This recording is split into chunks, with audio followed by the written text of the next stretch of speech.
ब्राह्मणों के बिना भी कैसे करें आप पितरों को प्रसन्न और पितृ पूजा और श्राद्ध आप कैसे कर सकते हैं ब्राह्मणों के बिना। मित्रों, सनातन धर्म डायरीज में आपका स्वागत है। आज मैं आपको बताने जा रही हूँ, यदि आपके घर के आसपास कोई ब्राह्मण नहीं मिलते हैं या फिर ब्राह्मण खिलाने की आपको इतनी तथा नहीं है, तो भी आप बिना ब्राह्मण के भी अपना श्राद्ध पूर्ण कर सकते हैं और पितरों को कर सकते प्रसन्न। तो चलिए आपको मैं श्रवण करना प्रारंभ करती हूँ। गरुड़ पुराण में पितृपक्ष के महत्व के बारे में बहुत ही विस्तार से बताया गया है। इस पुराण के अनुसार पितरपक्ष के दौरान पूर्वज धरती पर आते हैं, यानी कि आपके भी पूर्वज धरती पर आए होंगे।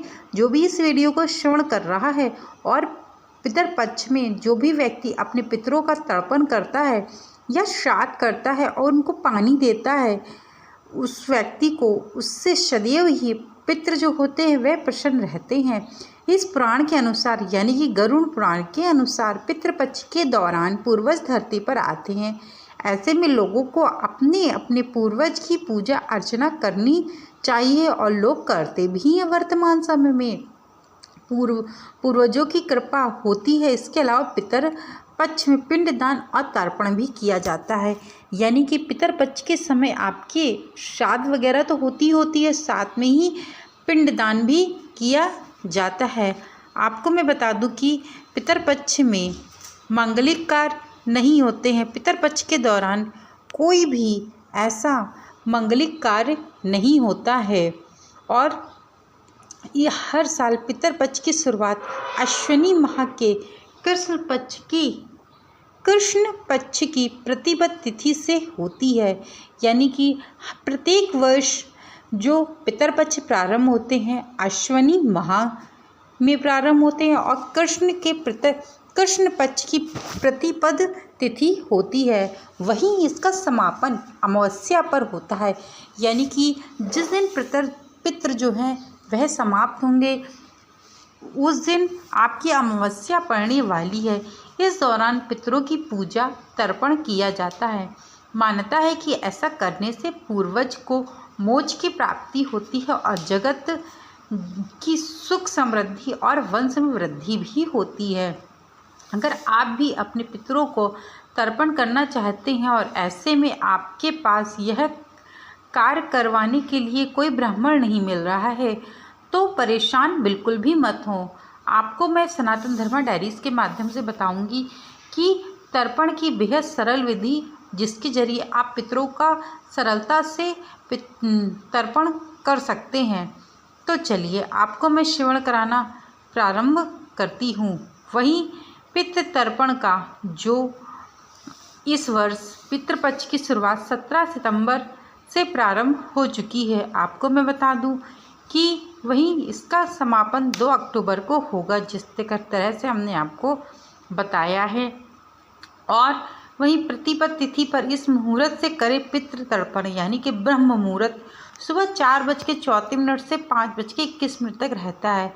विजय मुहूर्त दोपहर 2:17 से 3:06 तक रहता है। वहीं गोधूला मुहूर्त दोपहर 6:22 से 6:46 तक रहता है। तर्पण तिथि पितरपक्ष में व्यक्ति को सुबह जल्दी उठे और स्नान कर पूरे घर की साफ सफाई, वस्त्र साफ सुथरे धारण करें। अब एक लोटे में जल, फूल, कुश और अक्षत और तिल डाल दें। पितरों को जल अर्पित करें। इसके बाद पितृ मंत्र का जाप और चालीसा का पाठ करें। तर्पण के दौरान पूर्व दिशा की ओर मुख होना चाहिए। पितरों की शांति के लिए प्रार्थना करें। अब उत्तर दिशा की तरफ मुख करके जौ और कुश से तर्पण करें। इसके बाद पूजा में हुई गलती के लिए पूर्वजों से आपको माफ़ी भी मांगनी चाहिए। आपको मैं बता दूं कि यदि आप भी अपने पूर्वजों से माफ़ी मांगेंगे तो आपके पूर्वज शीघ्र से शीघ्र प्रसन्न कर देंगे और एक बात मैं आपको बताना चाहूँगी कि पितरपक्ष के दौरान अपने पितरों का श्राद्ध ज़रूर से ज़रूर करें, क्योंकि जिस व्यक्ति के जो पितर हैं वह प्रसन्न रहते हैं तो उनके जीवन में सदैव खुशहाली रहती है। आपको मैं बता दूं कि पितृदोष लगने से मनुष्य के जीवन में बहुत सारी ऐसी बाधाएं आती हैं। यदि मनुष्य के जीवन में पितृदोष होता है, मनुष्य एक अच्छा खासा खिलता हंसमुख और धन दौलत से भरा हुआ जो घर होता है वह कंगाली के रास्ते पे चलना प्रारंभ हो जाता है। इस कारण से आपको पितर पक्ष में पितृ दान जरूर करने चाहिए। आपको मैं बता दूं कि यदि कोई भी पितर पक्ष के दौरान आपको सपने में दिखते हैं, यह भी बहुत शुभ संकेत होता है। और पितर पक्ष के दौरान मनुष्य को अपने पितरों को सदैव प्रसन्न ही करना चाहिए। पितर पक्ष के दौरान आपको इन नियमों का पालन भी करना चाहिए। तो चलिए 16 दिनों तक, जिस प्रकार से 16 दिनों तक अवधि के दौरान कोई भी मानसिक तामसिक भोजन नहीं करें। इन दिनों ब्रह्मचर्य का पालन करें, क्योंकि पूर्वज पृथ्वी पर आते हैं और वे अपने घर पर भी जाते हैं। इस दौरान नए कपड़े, जूते, मेकअप का सामान, सोना चांदी खरीदारी भूल कर के भी आपको नहीं करनी चाहिए। इस अवधि में गृह प्रवेश भी नहीं किया जाता है। इस दौरान शराब जुआ से भी आपको दूरी बना करके रखनी चाहिए। आभूषण खरीदने से बचना चाहिए। बाल नाखून शेविंग करने से भी बचना चाहिए। इस समय रोक का समारोह, सगाई समारोह और विवाह जैसे शुभ कार्य वर्जित होते हैं, यानी कि नहीं किए जाते हैं। इसमें नए व्यवसाय व नई नौकरी करने से भी आपको बचना चाहिए।